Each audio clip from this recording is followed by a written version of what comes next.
So చెప్పండి, ఈరోజు ఏదైతే మీకు రావాల్సినటువంటి పిఆర్స్ విషయంలో కావచ్చు, అదేవిధంగా ఇంకా ఏవో బకాయిలు ఉన్నటువంటి పరిస్థితి కనబడుతుంది.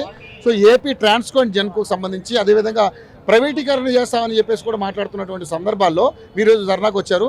సో ఏంటి అసలు మీ ప్రధానమైన డిమాండ్స్ ఏంటి? ప్రధానమైన డిమాండ్స్ వచ్చేసి మా 14 డిమాండ్లను మా జాయింట్ యాక్షన్ కమిటీ ఈరోజు ముందు తీసుకొచ్చింది.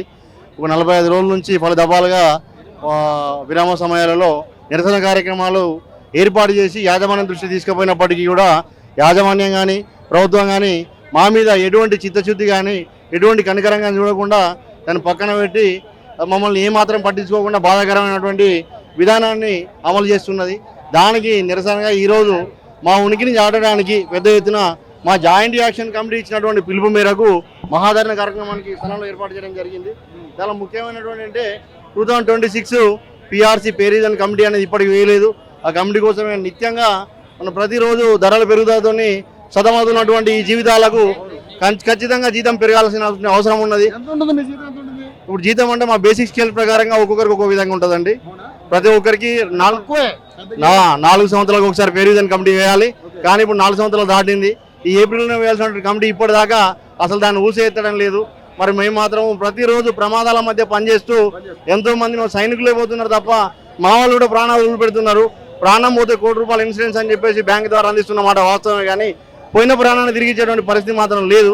దానికి ఇబ్బందికరమైన జీవితాలు మాయి. మా కరెంటులో పరిస్థితి ఎట్లా ఉందని రోడ్డుకి ఇలా చూపించాల్సినటువంటి ఈ ప్రభుత్వం తీసుకొచ్చింది. ఆ విధానాన్ని మేము బాధాయుక్తంగా ప్రదర్శన రూపంలో ఇప్పుడు చూపించడం జరుగుతుంది. డిఏలు ఒక డిఏ ఇప్పుడు రావాల్సిన డిఏ ఒకటి రన్నింగ్ లో ఉంది సార్. పిఆర్సీ మెయిన్ ఉన్నది. ట్రాన్స్ఫర్ల విషయంలో కానీ ఇప్పుడు మా వర్క్ మ్యాన్ కూడా క్యాడర్ ప్రకారంగా స్ట్రెంత్ లేకపోవడము, ఆ కింది స్థాయి ఉద్యోగులు లేకుండా అందరినీ ఎవరు చేస్తే వాని మీదనే భారం ఎత్తేసి 20,000 30,000 ఒకరికి అప్పచెప్పేసి పని భారాన్ని ఎత్తడం వల్ల ఆ పని సతమతం అవుతూ కుటుంబ జీవితాలతో హ్యాపీ గడపలేక ఈ పబ్లిక్ రిలేషన్షిప్ మెయింటైన్ చేయలేక ఎంతో మంది మనోవేదన గురై కూడా ప్రాణాలు వదిలిపెడుతున్నటువంటి పరిస్థితి కనబడుతున్నది. మెయిన్గా మాకు పని భారం తగ్గాలంటే కింద క్యాడర్ ఉన్నటువంటి పోస్టులను యాజమాన్యం వెంటనే రిక్రూట్మెంట్ తీసుకొని భర్తీ చేయాలంటున్న అవకాశం ఉన్నది. అట్లనే అన్మెయిన్ వ్యవస్థ కూడా మా కింద క్యాడర్లో పనిచేస్తున్నారు. వాళ్ళు కాంట్రాక్ట్ పర్సన్స్గా వాళ్ళని కూడా ఆర్టిజన్లను గుర్తించాలని ఒక డిమాండ్ ఉన్నది. ఆర్టిజన్లు కూడా 2015లో గత ప్రభుత్వము ఆర్టిజన్ల కాంట్రాక్ట్ కార్మికులను తీసుకున్నది. ఆర్టిజన్స్ కాదు, వాళ్ళని కూడా రెగ్యులర్ ఎంప్లాయీస్గా మాతో పాటు కలుపుకోవాలన్నటువంటి అంశం ఒకటి తీసుకురావడం జరిగింది. ఇప్పుడు వాళ్ళు రెగ్యులర్ కాదా? రెగ్యులర్ అనే పేరు కూడా ఉన్నది. వాళ్ళకి ఆర్టిజన్స్ ప్రత్యేకమైన నామకరణ చేసి ఆర్టిజన్స్ అనేటువంటి ఒక నామకరణ చేసి మాది రెగ్యులర్ ఎంప్లాయీస్ కాకుండా వాళ్ళకి ప్రత్యేకమైన ఒక విధి విధానాలను అమలు చేస్తున్నారు. దానివల్ల కూడా రెగ్యులర్ ఎంప్లాయీస్ రావాలన్నటువంటి బెనిఫిట్స్ వాళ్ళు పొందలేక వాళ్ళు కూడా బాధ వ్యక్తమైనటువంటి జీవితాలను గడుపుతున్నారు. మళ్ళీ ప్రమోషన్స్ అనేటివి కూడా ఆర్థికమైనటువంటి బెనిఫిట్స్ ఏమి ఇవ్వకుండా ఇన్ఛార్జ్ ప్రమోషన్స్ అని ఇస్తున్నారు. వారి ప్రమోషన్ ప్రమాద బీమా అంటే ఇది బ్యాంక్ నుంచి వచ్చే ప్రమాద బీమాను కల్పిస్తారు. మీతో పాటు ఇస్తున్నారు, వాళ్ళకి ఇస్తున్నారు సార్. ₹1,00,00,000 రావడం లేదు, వాళ్ళకు స్కేల్ ప్రకారంగా వస్తున్నాయి 20 lakhs. మనకు శాలరీ ప్యాకేజ్ ఏదైతే ఉందో దానికి అనుకూలంగా బ్యాంక్ ఇచ్చేటువంటి ఆర్థికమైనటువంటి బెనిఫిట్స్ ఇస్తున్నారు. ఈ ప్రధాన డిమాండ్లను ఈరోజు మా జాయింట్ యాక్షన్ కమిటీ ద్వారా మేము వ్యక్తపరచడం జరుగుతున్నది.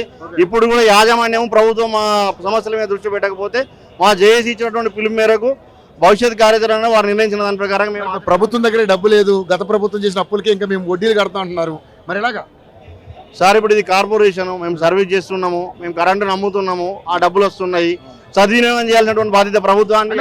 ఫ్రీగా 200 యూనిట్ల కరెంట్ ఫ్రీ ఇస్తున్నారు. అవును సార్, అది మనం స్కీమ్ పెట్టేటప్పుడు ఆలోచించాలి కదా.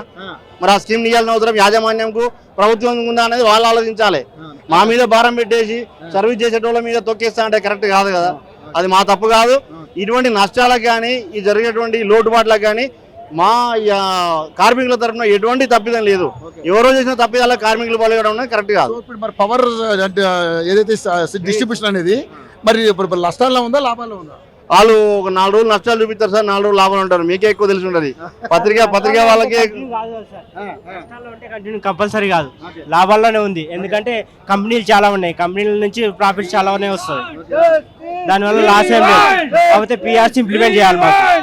ఇంకోటి ఈపీఎస్ సీలింగ్ అనేది తీసేయాలి. ఈపీఎస్ సీలింగ్ వల్ల మాకు నష్టం ఉంది. దాని ఈపీఎస్ సీలింగ్ ఖచ్చితంగా తీసేయాలి. ప్రైవేటీకరణ దాన్ని అది లేదు సార్. ప్రైవేటీకరణ అసలు లాస్ లో ఉంటే ప్రైవేటీకరణకు వస్తుంది, లాస్ లో లేదు. సంస్థ ప్రాఫిట్ లోనే ఉంది.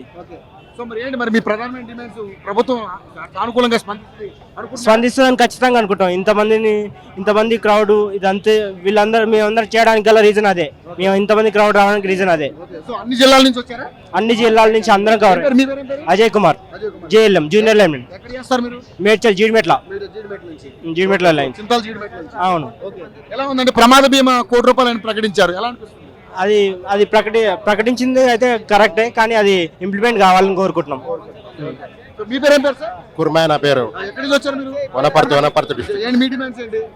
మాదే ఈపీఎఫ్ టు జీపీఎఫ్ ఆర్టిజన్ సమస్యలు ఉన్నవి. ఆర్టిజన్ రెగ్యులైజ్ చేయాలి.